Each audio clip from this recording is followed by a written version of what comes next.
Sorotan Dunia Islam. Rekan Dakta, saatnya kita masuk di segmen Sorotan Dunia Islam dari Dewan Dakwah Islami Indonesia Kota Bekasi dengan Pak Hairul Fuad. Assalamualaikum Pak Fuad. Waalaikumsalam warahmatullahi wabarakatuh.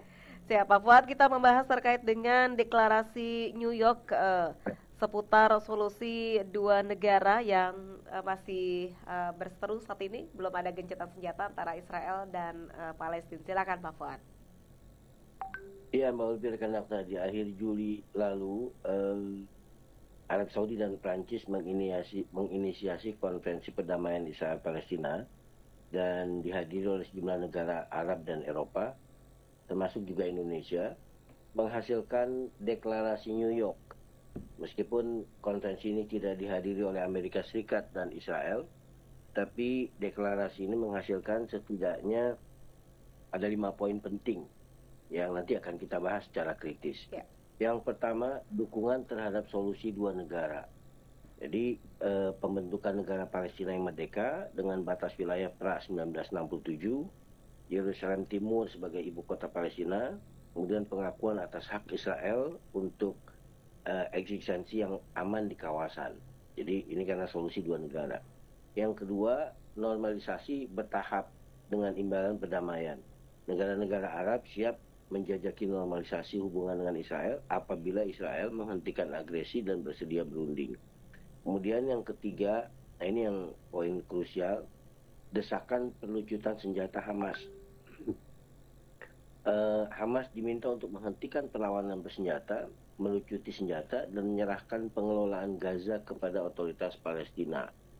Kemudian yang keempat, pemantauan internasional, rencana pembentukan misi pemantau internasional dari Uni Eropa dan negara-negara Arab untuk mendukung transisi damai di Gaza. Dan yang kelima, janji bantuan rekonstruksi Gaza, komitmen dana dari negara-negara Eropa dan Teluk untuk membangun kembali Gaza jika transisi damai berhasil.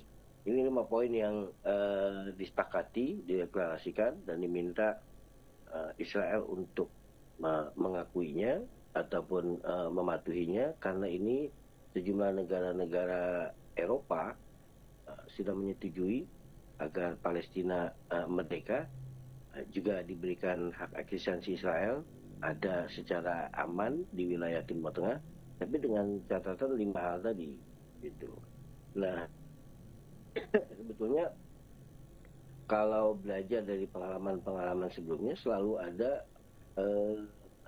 pengkhianatan oleh pihak Israel. Ini rentan sekali. Perjanjian seperti ini pernah terjadi di Oslo tahun 1993 ya. Ketika itu PLO,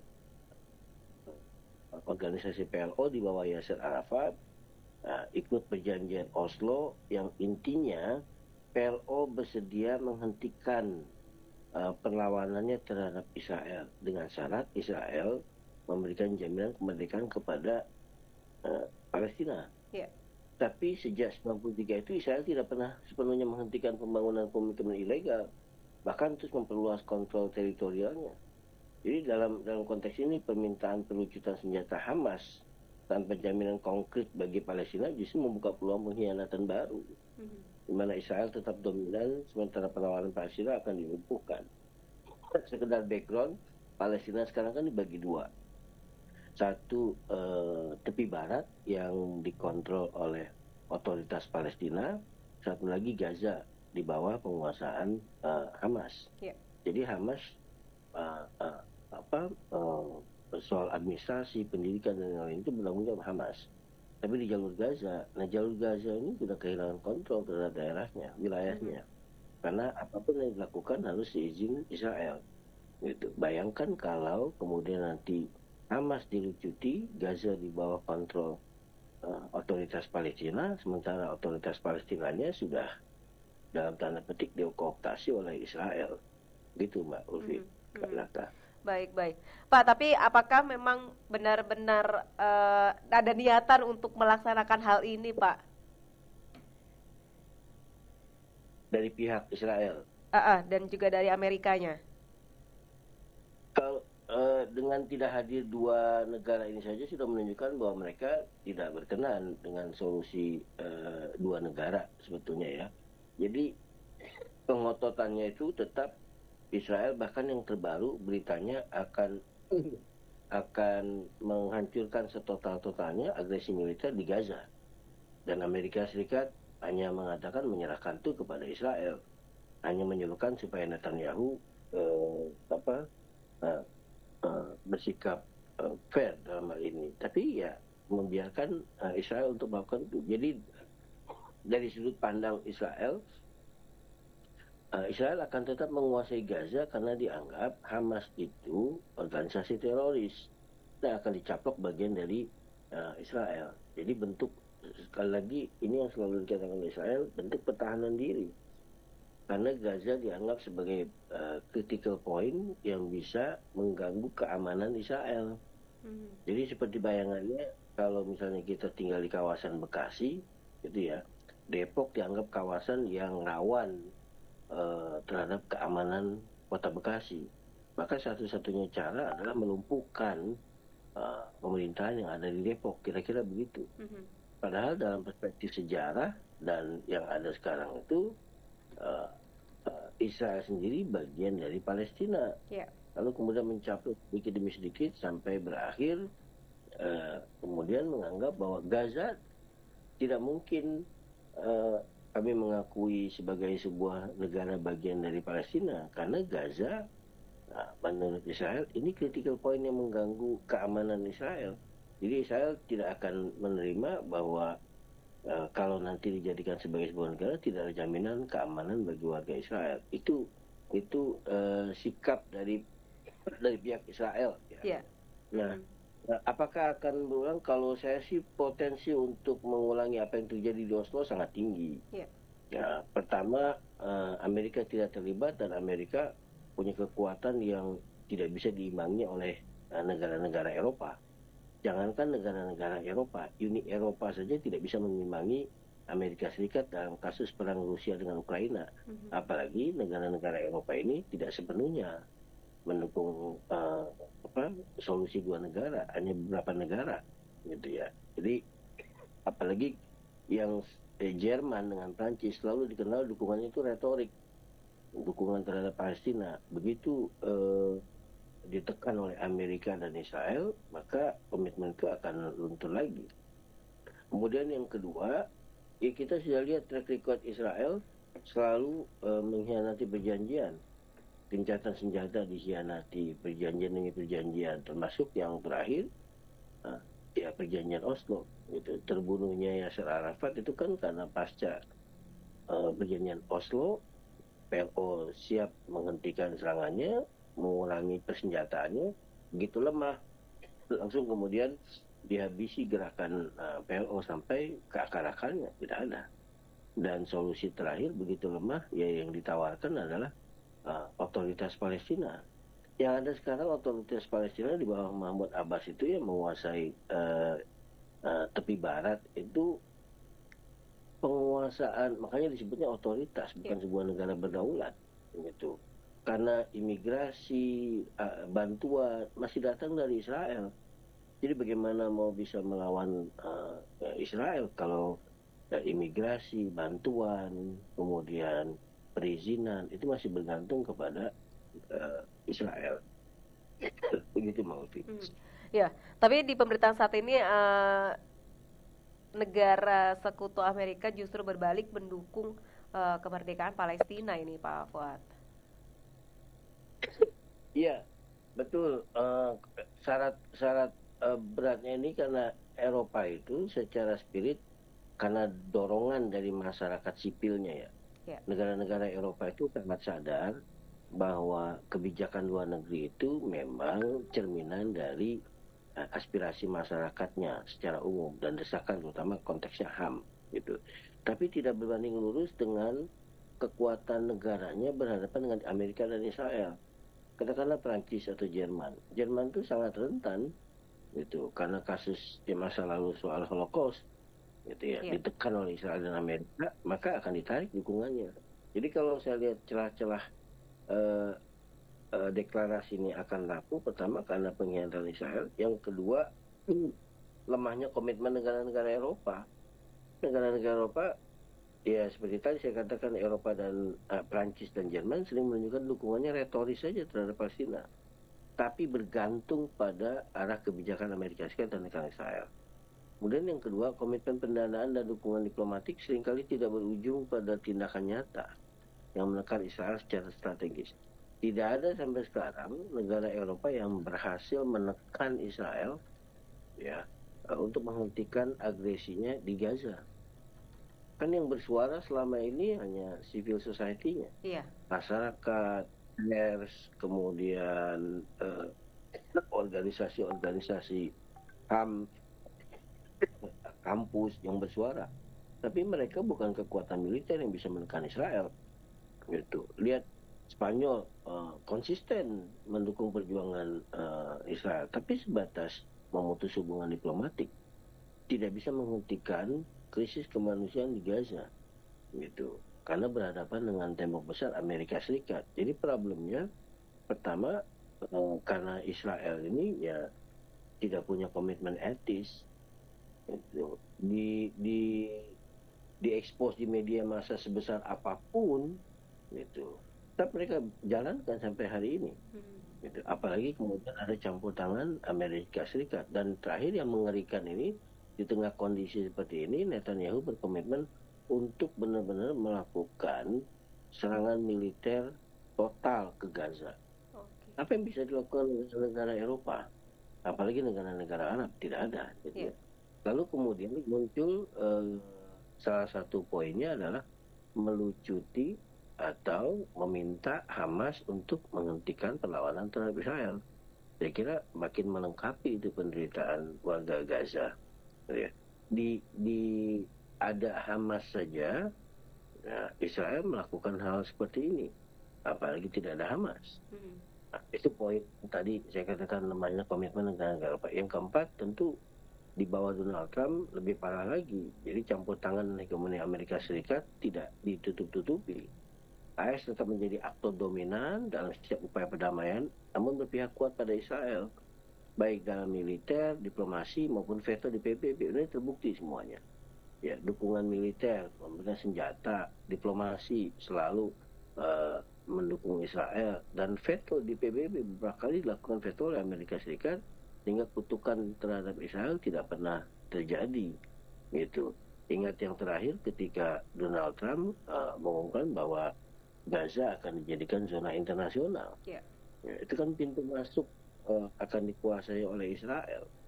Nah, tidak diterima oleh seluruh dunia, tapi itulah versi Amerika Serikat yang tidak menyerap aspirasi masyarakat internasional. Kemudian dengan tidak dilibatkannya AS secara langsung dalam inisiasi konferensi ini, AS bisa saja melemahkan implementasi deklarasi, terutama jika dianggap tidak sejalan dengan kepentingan Israel. Jadi deklarasi New York, saya kira titik lemahnya tidak dihadiri oleh Amerika Serikat dan Israel. Jadi ini bisa diabaikan oleh Amerika dan Israel. Yang kedua, secara internal pun tidak bisa diterima oleh masyarakat Gaza, terutama pengecatan senjata pasukan Hamas. Gitu. Nah, pertanyaan dilematisnya kan bagi warga Gaza kemenangan atau penyerahan. Gitu. Yeah. Karena perlawanan bersenjata sering dianggap sebagai satu-satunya jalan untuk mempertahankan harga diri dan martabat dalam menghadapi blokade dan serangan ini. Tapi jika senjata dilucuti sebelum ada jaminan nyata kemerdekaan Palestina, maka ya nasib warga Gaza akan semakin rentan dan bergantung pada belas kasihan aktor internasional dan otoritas Palestina yang lemah. Jadi kalau misalnya benar-benar Hamas dilucuti, ini sudah kita lihat bagaimana Eropa tidak terlalu kuat. Hanya retorika saja, baik secara dana maupun secara militer, apalagi berhadapan dengan tekanan Amerika Serikat. Yang kedua, kalau nanti masuk ke di bawah otoritas Palestina, ya, sebelum ada pengakuan kemerdekaan, nasibnya akan sama di bawah kontrol Israel, dan mungkin 20-30 tahun yang akan datang menjadi bagian dari Israel. Gitu. Karena yang kita lihat di bawah Mahmud Abbas pun tidak bisa berbuat apa-apa. Iya.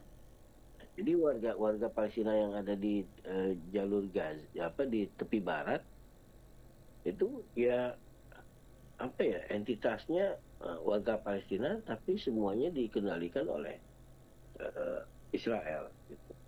Saya emang dilematis buat Hamas, gitu ya. Kalau melanjutkan perlawanan dan menghadapi delegitimasi global dan isolasi internasional. Jadi kalau Hamas melanjutkan perlawanannya, berarti ya menghadapi apa yang disebut dengan delegitimasi global. Karena apa? Karena negara-negara Arab dan negara Eropa sudah meminta untuk menghentikan perlawanannya sebagai syarat pertukaran kemerdekaan Palestina. Gitu ya. Tapi kalau misalnya menyerah dan melucuti senjata, ini dapat melemahkan basis ideologis dan dukungan publiknya dan mengulangi kegagalan PLO. Gitu. Jadi kalau kita lihat Hamas selama ini kan berfungsi bukan hanya sebagai kelompok perlawanan, tapi juga sebagai pemerintahan de facto di Gaza. Jadi jangan salah paham, Hamas itu bukan hanya sebagai milisi ataupun kelompok militer yang melawan Israel, tapi memang secara de facto mengelola pendidikan, kesehatan, ekonomi Gaza, sebagaimana otoritas Palestina memiliki kewenangan terhadap tepi barat. Gitu Mbak Ovi. Baik. Nah, seruan-seruan juga pun sudah dilakukan, tapi tidak digubris. Tapi dari sikap Amerika Serikat sendiri terhadap negara-negara sekutunya yang sudah mendukung, berbalik arah untuk mendukung terus Palestina ini seperti apa, Pak Fuad? Memang rentan akan didelegitimasi oleh Amerika Serikat. Karena kuncinya, key playernya sekarang memang Amerika Serikat. Yeah. Jadi kalau di Oslo saja dulu difasilitasi oleh Amerika Serikat, itu pun dikhianati. Apalagi sekarang, ya, tidak melibatkan Amerika Serikat. Dulu itu Oslo itu perjanjian Oslo dihadiri oleh Israel dan difasilitasi oleh Amerika Serikat. Hari ini deklarasi New York tidak dihadiri oleh Israel dan tidak juga melibatkan Amerika Serikat karena mereka tidak ingin. Gitu. Jadi ada kepentingan kan bermacam-macam. Amerika punya kepentingan yang sama dengan Uni Eropa, negara-negara Eropa. Tapi dalam ini berseberangan. Uni Eropa ingin yang disebut dengan solusi dua negara, gitu. Tapi Israel punya pandangan dua negara bukan solusi buat Israel. Sama dengan Hamas juga menganggap ini bukan dua solusi. Kalau Hamas menganggapnya bahwa ini pencaplokan itu harus dikembalikan kepada asalnya bahwa ini wilayah Palestina. Nah, Israel menganggapnya tidak ada solusi dua negara. Mengapa? Karena Gaza itu dianggap, ini masalahnya, posisi lokasi yang dianggap rawan terhadap keamanan Israel. Jadi Israel tidak pernah mau mengakui itu, baik Gaza berdiri sendiri maupun Gaza menjadi bagian dari otoritas Palestina. Yang diinginkan oleh Israel itu sedikit demi sedikit ini demilitarisasi, lalu kemudian dijadikan wilayah yang tidak lagi mengancam keamanan Israel. Yeah. Itu saja. Israel selalu berpatokan, pertama, Hamas ini kelompok teroris, yang kedua Gaza dijadikan basis untuk mengganggu keamanan Israel, kemudian yang ketiga solusi satu-satunya yang membuat wilayah ini steril dari Hamas dan warga Gaza yang dianggap selalu mengganggu ataupun mengancam keamanan Israel. Akan sulit titik temunya, gitu ya. Karena baik pihak Hamas maupun pihak Israel tidak menerima solusi dua negara ini. Yang menginginkan beberapa negara Arab, negara Eropa, negara Arab kan berpikirnya ya realistis, artinya daripada berkepanjangan perang seperti ini, yang rugi adalah rakyat, gitu ya. Jadi mengapa tidak mengakui pembatasan wilayah pra 1967? Jadi sebelum 67 itu wilayahnya lebih luas dan Israel tidak akan pernah mau memberikan wilayah yang lebih luas kepada Palestina, gitu. Baik, baik, baik. Jadi kita tunggu saja. Ini akan seperti apa untuk babak barunya ya Pak ya?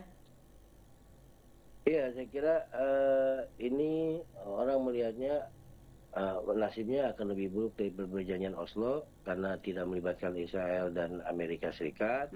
Kemudian yang kedua, Israel tetap menjalankan agendanya dengan deklarasi terbaru baru kemarin menyatakan akan habis-habisan menggempur Gaza, gitu ya. Kemudian kita lihat juga di Turki, kepala intelijen Turki sudah mewanti-wanti bahwa mata-mata Israel akan melakukan penyusupan ke Turki seperti yang dilakukan oleh mata-mata Israel di Iran. Jadi memang kelihatannya melemah tapi makin intensif, gitu ya. Kalah dari Iran, ya sekarang beralih untuk mempreteli Turki, memperandakan Turki karena berbatasan langsung atau sangat berdekatan dengan Turki, gitu. Baik, baik, baik. Terima kasih Pak Fuad sudah berbincang bersama Dakta. Terima kasih Mbak Ulfi rekan Dakta. Baik. Assalamualaikum warahmatullahi wabarakatuh. Waalaikumsalam warahmatullahi wabarakatuh. Sorotan Dunia Islam. Rekan demikian sorotan Dunia Islam dari Dewan Dakwah Islamiyah Indonesia Kota Bekasi, Hero Fuad.